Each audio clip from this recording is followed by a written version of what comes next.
So today is Valentine's Day. So I thought it would be appropriate to talk about love. And what is it exactly? It's a good question, right?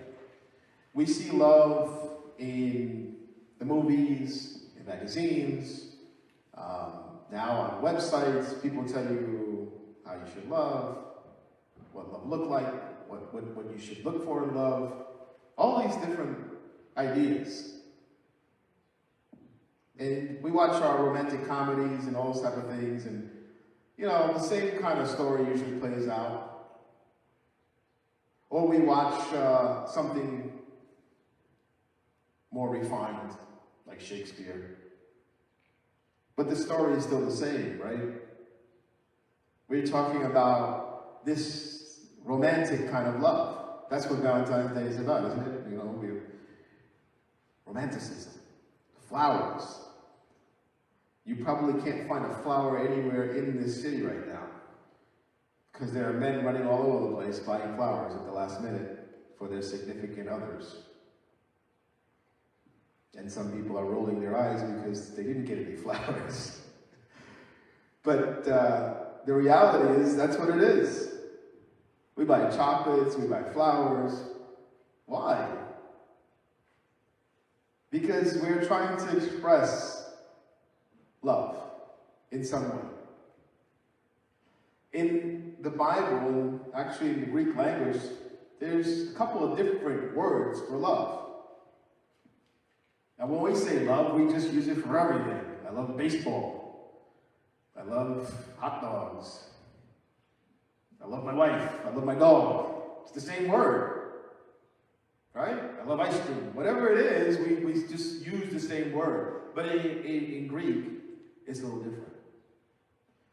In Greek, there's at least 4 different words. The first one is called eros. And that's the love that we've been talking about. That's the romantic comedy love. That's the love that everybody's running around. They're making dinner reservations and paying way too much money for a meal that they probably are not going to enjoy that much. But they're doing it why? Because this is the type of love that we associate with romanticism. It's what we see. It's what's in our novels. It's the sexual desire that everyone is selling everywhere. But there's another kind of love.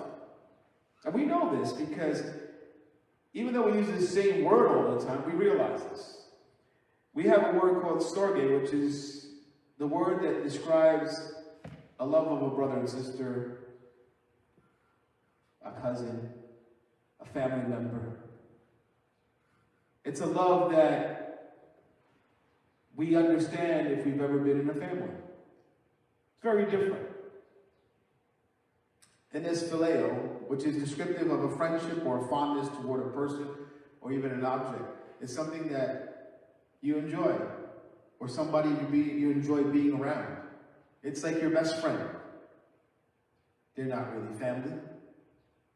You're obviously not romantically involved with them, but there's something there. And then there's the word that we're probably going to look at more deeply, and that's agape. This word appears most often in the New Testament, and it describes a godly love. A love that is not dependent upon charm or attraction or quid pro quo. You do something for me, I do something for you. But a love that comes from a moral principle or duty. But it's by no means a cold or religious kind of love that's only done strictly out of duty. This really is, in many ways, a love that's self-sufficient. You see, God doesn't need anything from us. I just want to remind you of that. He wants to have a relationship with us, but he doesn't need it. There's a difference. There's a very famous author and theologian, Norman Geisler, who provides some insight into these different words. And he says, erotic love is egoistic. It says, my first and last consideration is myself. And when you think about it, that's pretty much true. Trying to get something out of that dinner, trying to get something out of those flowers, even if it's a smile, whatever it is. Philic love is mutualistic. It says, I will give as long as I receive. So as long as you do something for me, I will do something for you. Some of us have that in our marriages. Right? We ask the question, what have you done for me lately? We never get out of that situation. And then there's agapic love that he says, on the other hand, which is altruistic, saying, I will give, requiring nothing in return. Now, how many of us really give, expecting nothing in return? Let's be honest about that. Let's think about that for 1 second. Because most of us really, we're kind of stuck in either the egoistic or mutualistic framework of love. You do something for me, so I guess I'll do something in return. It's like when you get a Christmas gift, right? Oh, now I gotta get you one. We don't even know how to accept a Christmas gift. We don't know how to accept gifts that way, right? If you do something, oh, I gotta do something back. Or it's about me. It's all about me. What do you mean you didn't like the flowers that I gave you? What do you mean you didn't like the dinner? What do you mean you didn't like the gift? Really, it's about me. That's what I'm saying when I say that.